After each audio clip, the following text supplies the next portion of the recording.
प्लॅस्टिकला deep compose व्हायला बराच मोठा कालावधी लागतो आणि यामध्येही तो उपयोगी होतो, कारण प्लॅस्टिक हा एवढा जर वेळ लागत असेल त्याला डिकंपोज व्हायला म्हणजे ते निरुपयोगी होऊन जातं, पण याचा उपयोग हे तुम्ही वेगळ्या माध्यमातून करताय. तर नेमका हा प्रवास कसा सुरू झाला, म्हणजे प्लॅस्टिकचा जो प्रवास आहे तो?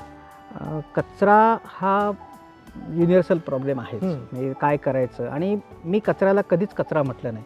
कचरा हे दुसऱ्या वस्तूचं रॉ मटेरियल आहे. आपण थोडीशी आपल्याला दिलेली दृष्टी आहेत, आता तो दृष्टिकोन बदलायला शिकलं पाहिजे.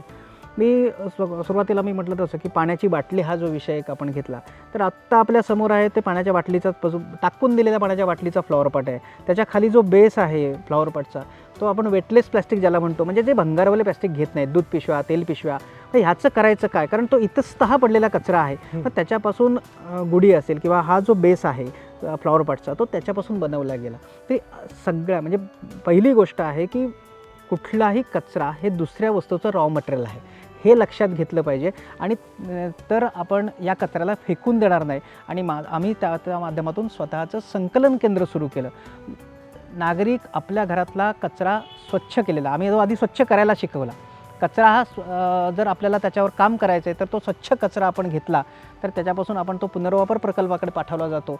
आणि आम्ही आज एक दुसरा विषय म्हणजे इंधन, त्याचं जे इंधन आहे ह्यापासून जे इंधन तयार होतं, पॉली ऑइल तयार होतं, तिथपर्यंत आम्ही पोचलो आहे. ऑल टाईप्स ऑफ वेस्ट मटेरियलमध्ये आता आम्ही काम करतो. 100% अभिमानानं मी सांगू शकतो, प्लॅस्टिकची वस्तू आणा, कुठलीही आपल्याला निरुपयोगी वस्तू म्हणून जी आली ती दुसऱ्या वस्तूचं रॉ मटेरियल आहे, ते आमच्याकडे आणून द्या, आम्ही ते स्वीकारतो. अनेक वेळा आम्ही काही कार्यक्रम घेतो किंवा जिथे सेमिनार असतात तिथे काहीतरी आम्हाला भेट आणायला सांगतो, ती म्हणजे कचरा घेऊन या, अशा पद्धतीने आम्ही सांगितलेलं असतं. ओला कचरा आणि सुका कचरा ह्या दोन्हीमध्ये तेवढ्याच फोर्सली आम्ही काम करतो आहोत. आज अभिमानाने मी सांगू इच्छितो की गेल्या 6 महिन्यात आमच्या म्हणजे पुढच्या पिढीवर जसा माझा वाचन संस्कृती आणि ह्या विषयात विश्वास आहे, तसाच ह्या विषयात काम करणाऱ्या नव्या पिढीवर माझा विश्वास जास्त आहे. ती पिढी शिकली आहे आणि वेगळा विचार करते. माझी मुलगी आणि माझे जावई मनीष आपटे आणि नूतन आपटे ही यांची त्यांनी या विषयात अभ्यास करता करता स्वतःची कंपनी स्थापन केली, रत्नग्रीन टेक्नोसर्व्हिस नावाने. आणि त्या माध्यमातून मी 2001 पासून ह्याच्यात काम करतो आहे. मला त्यामुळे एक वेगळी ऊर्जा मिळाली की नवीन पिढी ह्याच्यामध्ये आली. आणि आज गेल्या 6 महिन्यामध्ये 6 महिन्याचा कालावधीत 50 टन कचऱ्याचं विघटन करण्यात आम्हाला यश आलं. म्हणजे निवेदिता प्रतिष्ठानच्या माध्यमातून प्रचार, प्रसार आणि कृती कार्यक्रम हा जो मी विषय सांगितला, त्या माध्यमातून काम करताना 100% आपल्याला कचऱ्याला डेस्टिनेशन काय आहे ते आम्ही आता दाखवण्यात यश आम्हाला आलेलं आहे. ओल्या कचऱ्यापासून अगदी कौटुंबिक स्तरावर आपल्या अंगणामध्ये, आपल्या घरामध्ये, मग ते मी 4थ्या माळ्यावर राहत असलो तरीसुद्धा माझा कचरा ही माझी जबाबदारी स्वीकारून मी जर आमचं युनिट, छोटंसं युनिट आहे, ते घरात घेतलं तर माझा कचरा हा डम्पिंग ग्राउंडपर्यंत जाणारच नाही. ही एक घरातच त्याचं सर्व प्रकारचं कचऱ्याचं वेगळे व्यवस्थापन हे व्यवस्थित केलं गेलं तर घंटागाडी नको आहे आणि डम्पिंग ग्राउंड मुक्त शहरनामा असा एक आमचा विषय आहे. त्यामुळे आपण कचरामुक्त होऊ शकतो. जगात जर का 1 नंबर व्हायचं असेल किंवा ज्या विषयात आम्ही काम करतो आहे, म्हणजे पर्यटन आणि पर्यावरण हे जे 2 भाग आहेत, आमच्याकडे कचरा बघायला येणारी मंडळी आहेत की कचऱ्यावरचं काम कसं चालतं, म्हणून पर्यटनाचा विकास अशा माध्यमातून होऊ शकतो. एखादं गाव जर कचराविरहित गाव असं जर झालं तर ते बघण्यासाठी पर्यटक येतील, असाही आमचा ठाम विश्वास आहे. आणि त्या पद्धतीने आपलं काम ह्याच्यामध्ये आपण सुरू केलं आहे. सर, प्लॅस्टिकबद्दल मी विचारलं तर प्लॅस्टिक का? प्लॅस्टिक हा विषय इतका म्हणजे सुरुवातीच्या काळात साधारण एक 40 वर्षापूर्वी प्लॅस्टिकची कॅरीबॅग जेव्हा आली, 40-45 वर्षापूर्वी, तेव्हा खूप स्वागत झालं. पण तीच प्लॅस्टिकची कॅरीबॅग नंतर आता गळफास होऊन आपल्याला बसली आहे. आजची परिस्थिती अशी आहे, प्रत्येक मनुष्याच्या रक्तात आज प्लॅस्टिकचा अंश सापडला आहे. सर्वाधिक घातक प्लॅस्टिकची पाण्याची बाटली आहे. पाण्याच्या बाटलीतून 11% प्लॅस्टिक आपल्या पोटात जातं आहे, रक्तात जातं आहे. त्याच पद्धतीने जलचरांच्या पोटातही जायला लागलं, कारण इतस्तः टाकलेला कचरा हा शेवटी जातो समुद्राला. हे आपण लहानपणापासून शिकलो आहोत. आणि आज जे नीट ऐका, जे मासे खाऊ आहेत, ज्यांना मासे खायला आवडतात, माशाच्या पोटातही आज प्लॅस्टिकचे कण सापडू लागले आहेत. म्हणजे आपण काय खातोय ते का झालं आहे हे, कारण आपण आपल्या हाताला वाईट सवय लागली, कुठेही कचरा फेकाफेकीची सवय लागली, त्यामुळे माशाच्या पोटातले प्लॅस्टिकचे कण आपल्या शरीरात चालू झाले. जे वायू प्रदूषण होतं आहे त्याच्यातून आपल्याला पोटामध्ये किंवा आपल्या शरीरात हे प्लॅस्टिक जायला लागलं आहे. आणि हे थांबणं गरजेचं आहे, कारण प्लॅस्टिक 400 वर्षानंतर आपलं आकारमान बदलतं, ते विघटन होत नाही. त्याचे फक्त बारीक बारीक क्रिस्टल्स होतात, त्याची पावडर होते, भुकटी होते, म्हणजे ते विरघळत नाही. पाण्यात टाकून बघा तुम्ही, प्लॅस्टिक विरघळत नाही, पण मातीचा कण आपण टाकला तर ती विरघळते. आणि त्यामुळे ही जी वस्तू आहे ही एकदा दोनदा तीनदा वापरल्यानंतर त्याचा पुनर्वापरच केला गेला पाहिजे, तिचा नायनाट होत नाही. मात्र जर का आपण नैसर्गिक वातावरणाच्या जवळ गेलो, म्हणजे उदाहरणार्थ पूर्वी मातीच्या मडक्यातलंच पाणी प्यायला जायचं, ते पेले वगैरे पूर्वी किंवा आता मातीचे. आपण समोर हे तांब्या भांड पाहतो आहोत, तर तांब्या भांड हे अनेक काळ, म्हणजे आज 25, 30, 50 वर्ष एक तांब्या भांड आपल्याकडे टिकू शकतं आणि ते पुन्हा रिसायकल, हे कोणी टाकून देत नाही, कारण त्याला रिसायकलला जातं, त्याच्यापासून पुनर्निर्माण होतं. तसंच या प्लॅस्टिकचंही पुनर्निर्माण होतं. म्हणून माझी कळकळीची आपल्या माध्यमातून सगळ्यांना सांगतोय मी असं, की कोणतीही वस्तू टाकू नका, प्लॅस्टिक तर कुठेच टाकू नका, कारण ते शेवटी आपल्याच पोटात जाणार आहे. आणि पाण्याच्या बाटलीचा फार गहन विषय आहे, तो मी सांगतोय म्हणून नाही, तर आपण एक गुगल आपल्या हातात, आपण टेक्नोसेवी झालो आहे, मग अशी मी म्हटलं त्या पद्धतीने, की एक सर्च करून बघा की किती अंश हा प्लॅस्टिकचा आपण पाण्याच्या बाटलीतून पितो आहे.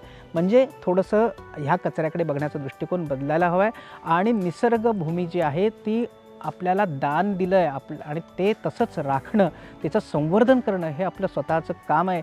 या दृष्टीने तरी आपण प्लॅस्टिकच्या कचऱ्याकडे थोडं सिरियसली बघूया असं मी म्हणतो आहे. तुमच्या आयुष्यात एक घटना घडली होती आणि त्याबद्दलही तुम्ही सांगाल. मध्यंतरी तुम्ही म्हणाला होतात की गाईला तुम्ही पाहिलं आणि त्यानंतर तो बदल तुमच्यामध्ये झाला. हां, मी फार, म्हणजे कसं आहे की मला ज्या पद्धतीने मनुष्य प्राण्याला जगण्याचा अधिकार आहे, त्याच पद्धतीने या भूतलावरच्या प्रत्येक सजीवाला, मग ते छोटं कीटक असेल, फुलपाखरू असेल, तर किंवा गाय आणि किंवा प्राणी असतील, या सगळ्यांना अधिकार आहे. त्यांचा अधिकार आपण ओढून घ्यायचा नाही आहे. झालं कसं की प्रवास करताना एका स्टँडवर एक छोटं वासरू हे पोट फुगून तडफडत असलेलं मी पाहिलं. आणि त्याच्यावर जेव्हा अभ्यास झाला, ते नंतर गतप्राण झालं, त्याची माहिती घेतली, तर त्याच्या पोटामध्ये प्लॅस्टिक सगळा चोथा सापडला. त्याच्यानंतर ज्यावेळेला मी ह्याच्या विषयात फार अतिशय गंभीरतेने अभ्यासाला सुरुवात केली, तर बाजारपेठेमध्ये आजही आपण बघू शकता, बाजारपेठेत जी खूप मोठी पोटं फुगलेली अशी गुरं आहेत, ती कुठलीही खाणं खाऊन नाही, तर खाणं खाताना प्लॅस्टिकच्या पिशव्या या त्यांच्या पोटात जातात आणि 50-50 किलो, 100 किलो, 500 किलोपर्यंतचा कचरा हा त्यांच्या पोटात जातो आहे. आणि त्यामुळे ह्या प्राण्यांना जगण्याचा अधिकार आहे, तो दिला गेला पाहिजे. म्हणून जास्तीत जास्त प्रबोधन हे ह्या संदर्भातलं करून आणि त्याच्यावरचे सगळे उपाय हे आपण सुचवून इथपर्यंत आज पोचलो आहे. म्हणजे अगदी गाडीचे टायर असतील, आपण आत्ता बसलो आहे, कचऱ्यावर बसलो आहे. मी आमच्याकडे नेहमी सांगतो, आमच्याकडे स्वागत आहे, या कचऱ्यावर बसा आणि आनंद घ्या. आमच्या संकुलामध्येही ही आमची कन्सेप्ट आहे की अनेक मी बाकडी केलेत बसायला, की त्याच्यामध्ये एका बाकड्यामध्ये 450 किलो कचरा आहे. किंवा आत्ता आपण ज्याच्यावर बसलो हे अगदी कमी खर्चातले अशी ही बैठक व्यवस्था आहे. तर अशा पद्धतीने या कचऱ्याकडे बघायला शिकलं पाहिजे. आणि त्यासाठी आमच्यापर्यंत आला तर आम्ही अगदी खुल्या मनाने ह्याचं सगळ्याचं ट्रेनिंग हे सगळ्यांना देऊ. मी तर म्हणतो प्रत्येकाने जीवन जगताना ह्या पर्यावरणाचं संवर्धन करणं अतिशय आवश्यक आहे. ऐतिहासिक वारसा लाभलेला मराठ मुलूक महाराष्ट्र. या महाराष्ट्राला विविध रंगी छटा आहेत. साहित्य, कला, पर्यटन, नृत्य, भाषा, संत परंपरा अशा विविधतेने तो नटलेला आहे.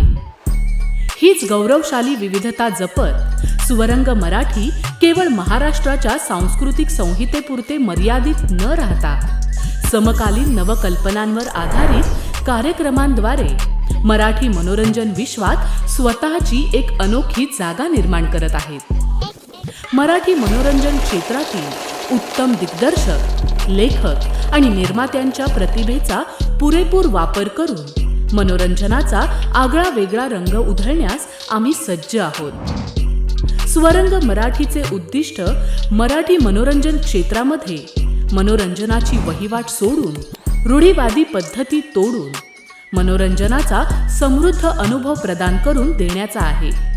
म्हणूनच यात विविध पद्धतीचे मनोरंजक आणि माहितीपूर्ण कार्यक्रम स्वरंग मराठीवर बघता येतील. शेवटी एकच, धकाधकीच्या जीवनात धांगडधिंगा करण्यापेक्षा बसूया हसूया, गाऊया, जगूया. नाती गोती श्रावण मोती गावामधले जीवंत रंग. नाती गोती श्रावण मोती गावामधले जीवंत रंग. चला जोडूया, चला पाहूया, जशी संस्कृती तसा स्वरंग. मी थोडंसं मागे येतो. आपण जसा उल्लेख केलात कचऱ्याचा, की डम्पिंग ग्राउंडपर्यंत कचरा गेला नाही पाहिजे, हा आपला आत्ता थोड्या वेळापूर्वीच विषय झाला. तर मला यावरती जाणून घ्यायला आवडेल सर, की शहरी भागामध्ये डम्पिंग ग्राउंडचा विषय जो आहे तो फार प्रकर्षाने सध्या पुढे येतो. म्हणजे कचरा टाकायचा कुठे आणि त्या कचऱ्याचं नेमकं व्यवस्थापन कसं करायचं, त्यासाठी आपण प्रशासन असेल किंवा इतर समाजातील घटक असतील यांना एकंदरीत काय सांगाल, काय पद्धतीने हे व्यवस्थापन करायला हवं दोन्ही भागाचा, म्हणजे शहरी आणि ग्रामीण या दोन्ही भागाचा? फार अतिशय महत्त्वाचा आपण प्रश्न उपस्थित केला आहे की दिवसेंदिवस कचऱ्याचा प्रश्न हा गंभीर होतो आहे. डम्पिंग ग्राउंडमधून येणारा धूर ही एक वेगळी समस्या आहे. म्हणजे आज आम्ही तर म्हणतोय डम्पिंग, म्हणजे आम्ही स्वतः तयार केलेला प्रकल्प आहे की डम्पिंग ग्राउंड मुक्त शहरनामा, आणि यासाठी छोट्या छोट्या गोष्टीवर लक्ष केंद्रित करणं गरजेचं आहे. पहिली गोष्ट म्हणजे सॅग्रिगेशन, वर्गीकरण. कचऱ्याचं वर्गीकरण कसं होतं, शाळेमध्ये सगळे विषय शिकवले जातात, पण दुर्दैवाने मार्कांसाठी ते शिकले जातात की काय असं आत्ता म्हणावं असं वाटतंय. ते आपल्या जीवनात त्याचा वापर कसा करता येईल, जे शिक्षण घेतलं आहे त्याला एक परिपाठाचा, प्राथमिक शाळेमध्ये परिपाठ असा विषय असतो, त्या विषयामध्ये त्यावेळेला हे सगळं शिकवलं जातं, पण ते अंगीकारणार का आम्ही? ते अंगीकरणं अत्यावश्यक आहे. थेंबे थेंबे तळेसाचे असं करताना आज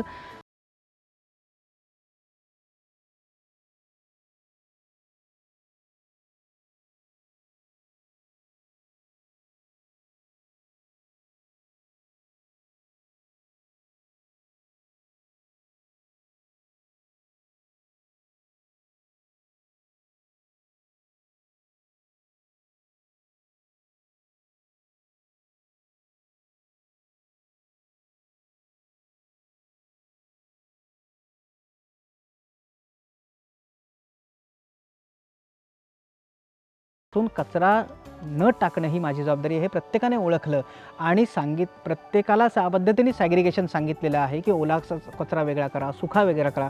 आज आम्ही एक पाऊल पुढे टाकतोय. मी नेहमी म्हणतो की आता एक पाऊल पुढे टाकण्याची वेळ आली आहे. त्या पद्धतीने आम्ही कचरामुक्त सोसायटी असा आमचा प्रकल्प यशस्वी करतो आहोत. घंटागाडी ही सोसायटीपर्यंत येणारच नाही अशा पद्धतीचा आपला एक प्रकल्प आहे आणि त्याच्यात आम्हाला यश मिळतं आहे की तो कचरा जातो टेरेसवर. ओला कचऱ्याचं त्याच्यापासून खत तयार होतं आणि बाकीचा हा टेरेसवर जातो. त्याचं आम्ही विकेंद्रीकरण केलेलं आहे की कुठेही काय होतं, एका ठिकाणी आल्यानंतर त्याच्यावर काम करणं फार कठीण जातं. विकेंद्रीकरण झालं, एक एक सोसायटी किंवा एकेका घराचा कचरा हा त्याच्या ठिकाणीच व्यवस्थापन करून दिलं तर खूप सोपं आहे. हा विषय खूप मोठा आहे आणि खूप सूक्ष्म पद्धतीने किंवा डीप पद्धतीने हा गेला तर नक्की त्याच्यावर आपल्याला यश येऊ शकतं. एखादं गाव, शहर, तालुका आणि राज्य हे स्वच्छ होऊ शकतं. जर का एखादं गाव तरी या निमित्ताने आपल्या माध्यमातून कोणीतरी स्फुरण घेतलं तर नक्की आम्हाला मार्गदर्शन करायलाही आवडेल की आणि ते स्वच्छ करून देण्यासाठी सर्वतोपरी प्रयत्न हा प्रत्येक नागरिकाचा राहील. म्हणजे प्रत्येक घरातल्या वयोवर्ष 5 पासून वयोवर्ष 3 पासून ते 83-93 पर्यंत जे काही कुटुंबातल्या व्यक्ती आहेत त्यांनी याच्यामध्ये हिरिरीने सहभाग घेतला आणि प्रशासनाने तेवढंच मनावर घेतलं तर, कारण ह्या कसं आहे माहिती आहे का, स्वच्छता अभियान किंवा कचरा विघटन ह्या एकाच नाण्याच्या दोन बाजू आहेत. प्रशासन आणि नागरिकांनी असं नाही म्हणायचं की हे काम प्रशासनाचं आहे आणि प्रशासनाने असं नाही करायचं की सगळे नागरिकच घाण कचरा करतात. म्हणजे दोघांच्या समन्वय साधून तो जो मार्ग निघेल तो यशस्वी आपण करू. सुदैवाने शासन स्तरावर सर्व पातळ्यांवर छान डिझाईन केलेले प्रोग्राम आहेत. कारण त्याच्यामध्ये आम्ही प्रशिक्षण देतोय, आम्ही शिकलोय आणि आम्ही कृती करतोय. की एक उदाहरण देऊन मी लक्षात येईल की नगरपालिका किंवा ग्रामपंचायतीपर्यंत छोट्या छोट्या गोष्टी स्थापन केल्या. एक स्वच्छाग्रही नावाची पोस्ट आहे.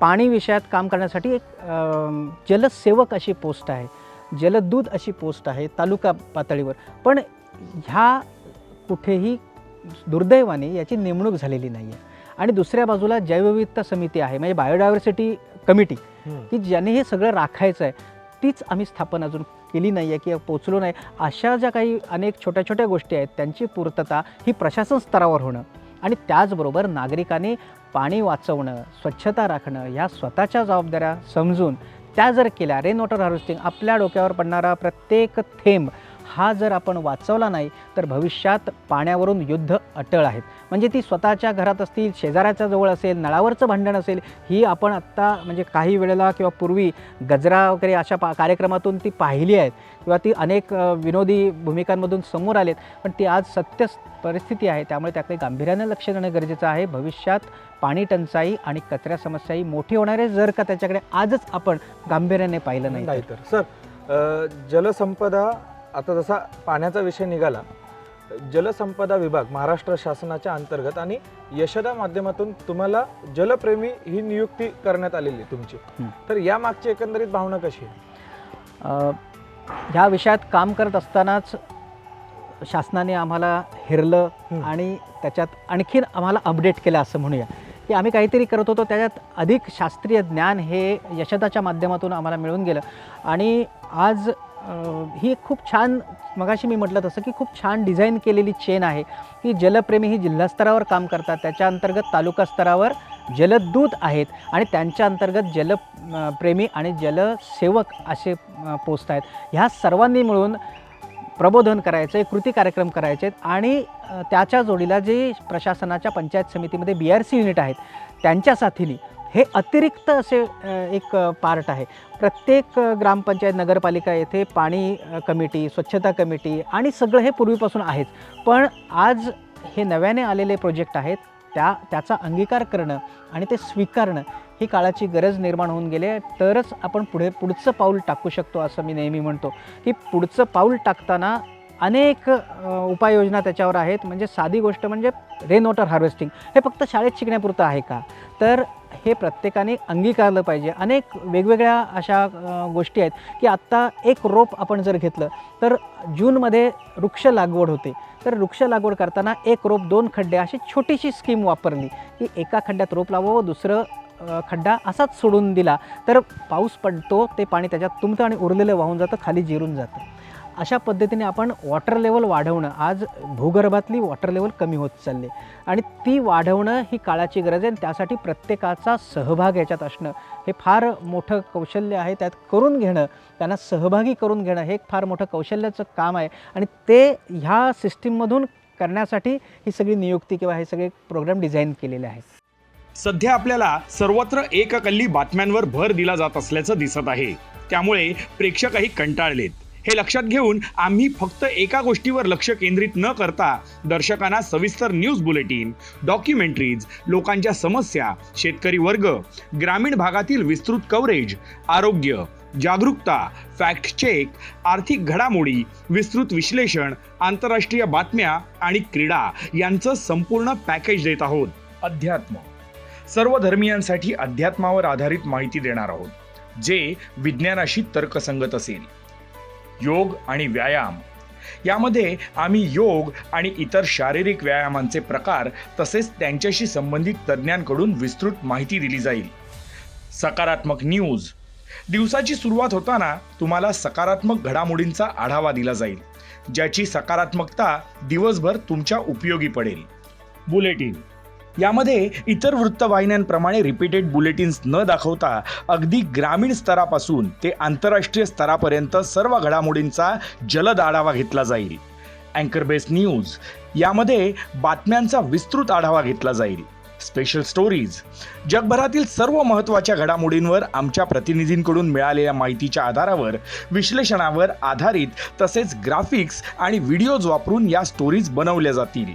डॉक्युमेंटरी, यात इतिहास किंवा वर्तमानात घडलेल्या मोठ्या घटना, विलुप्त होत चाललेल्या प्रजाती, संस्कृती यांच्यावर आधारित डॉक्युमेंटरीज असतील. अर्थविश्व, यामध्ये भारतीय व जागतिक उद्योगांशी संबंधित घडामोडी, भारतीय आणि जागतिक शेअर मार्केट, तज्ज्ञांकडून आर्थिक विश्लेषण यांचा समावेश असेल. Get tech, mobiles, laptop, electronics devices तसेच नवीन तंत्रज्ञान याविषयी सविस्तर माहिती दिली जाईल, जेणेकरून अशा वस्तू खरेदी करण्यास तुम्हाला सोपे जाईल. धन्वंतरी, आरोग्याशी संबंधित बाबी, रोग, आजार या विषयांवर संबंधित तज्ज्ञांकडून विस्तृत माहिती तुम्हाला पाहायला मिळेल. कृषी विश्व, कृषी संबंधित असलेले नवीन तंत्रज्ञान, त्याचा शेतीतील वापर, पिकांसंबंधी समस्या, बाजारभाव, कृषी तज्ज्ञांचे सल्ले यासारखी परिपूर्ण माहिती शेतकऱ्यांना मिळेल. क्रीडा विश्व, इतर कोणत्याही चॅनल खेळाशी संबंधित खास बुलेटिन्स दाखवत नाहीत, जो आमचा चॅनल घेऊन येतोय.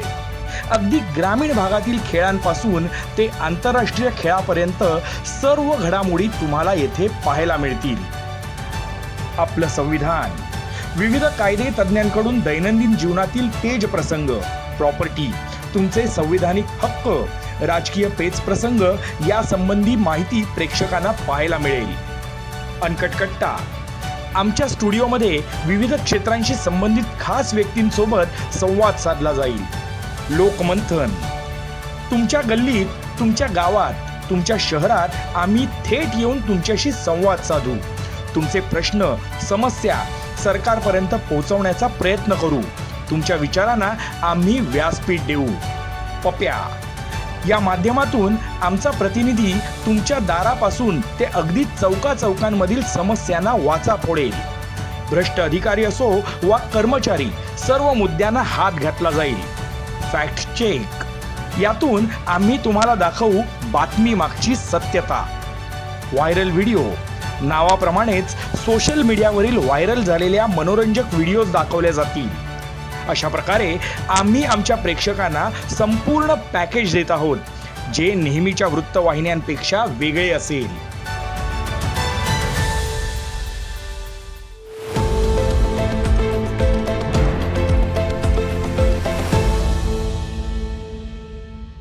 तुम्हाला आत्तापर्यंत शासनाने दखल घेऊन अनेक पुरस्कार दिलेले, तर हे कार्य करताना जेव्हा हे पुरस्कार आपल्याला मिळतात तेव्हाची नेमकी काय भावना असते? आणखी एक राहिला आहे तो इको फ्रेंडली गुढी आणि वणवामुक्त माझं गाव, ही एक संकल्पना तुम्ही राबवताय. या दोन्हीची उत्तरं एक साथ.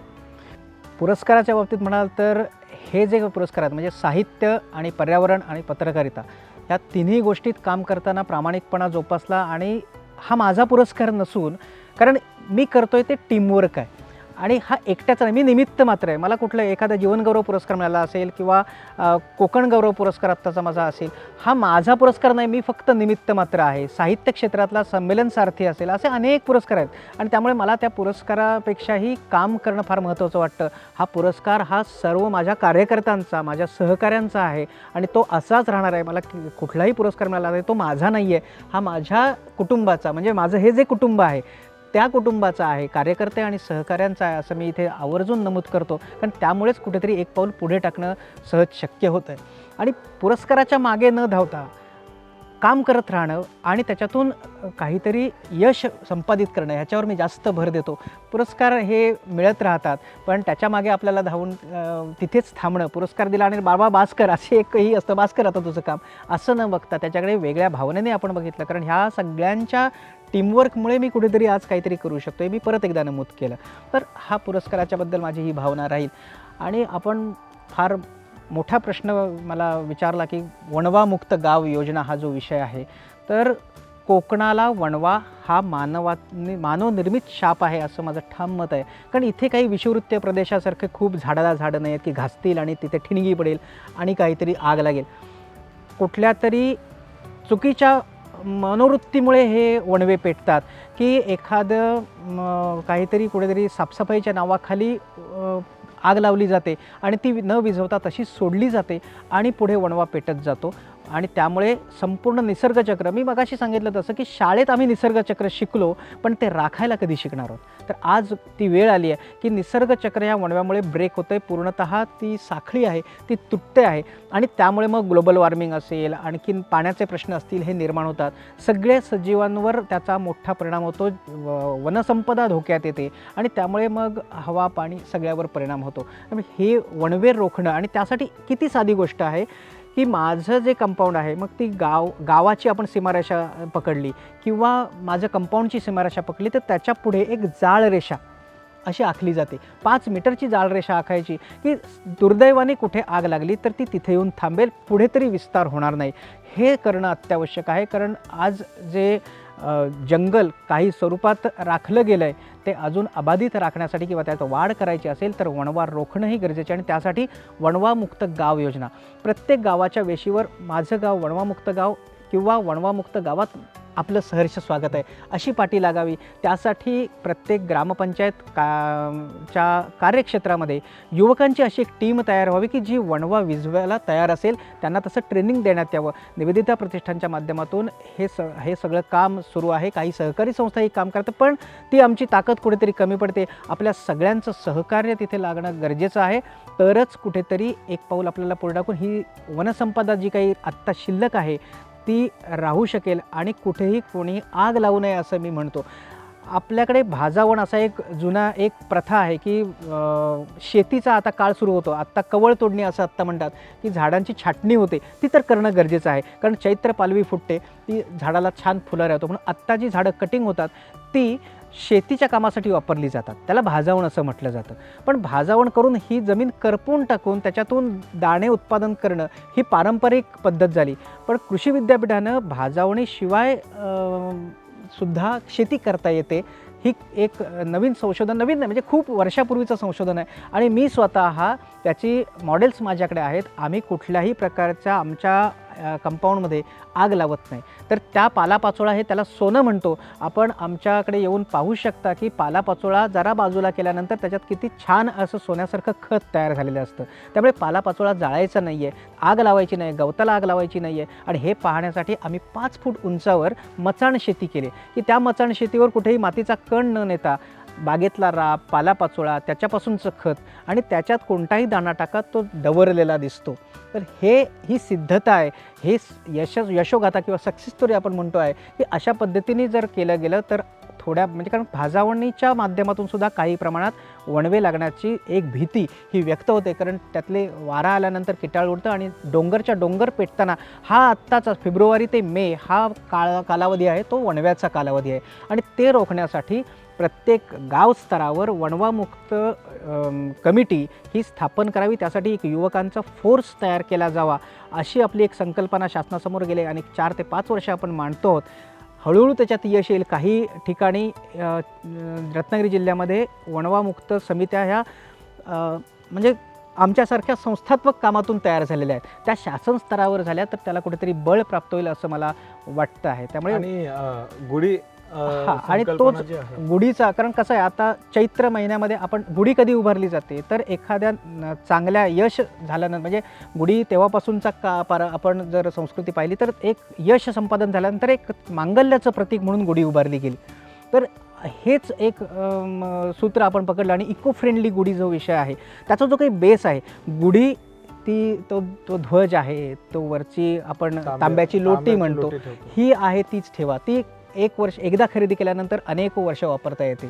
त्याच्यामधली ती हिरवी काठी असेल किंवा आता ती इको फ्रेंडली म्हणजे छोट्या ट्रेंड आलेला आहे, तर त्याचा जो काही बेस आहे, फक्त बेस म्हणजे आपण ध्वज उभा करतो किंवा टेबलवर किंवा आपण देव्हाऱ्यामध्ये जी गुढी पुजतो किंवा जी काठी उभी केली जाते ती उभी करण्यासाठी जो स्टँड लागतो तो संपूर्णतः आपण कचऱ्यापासून बनवला.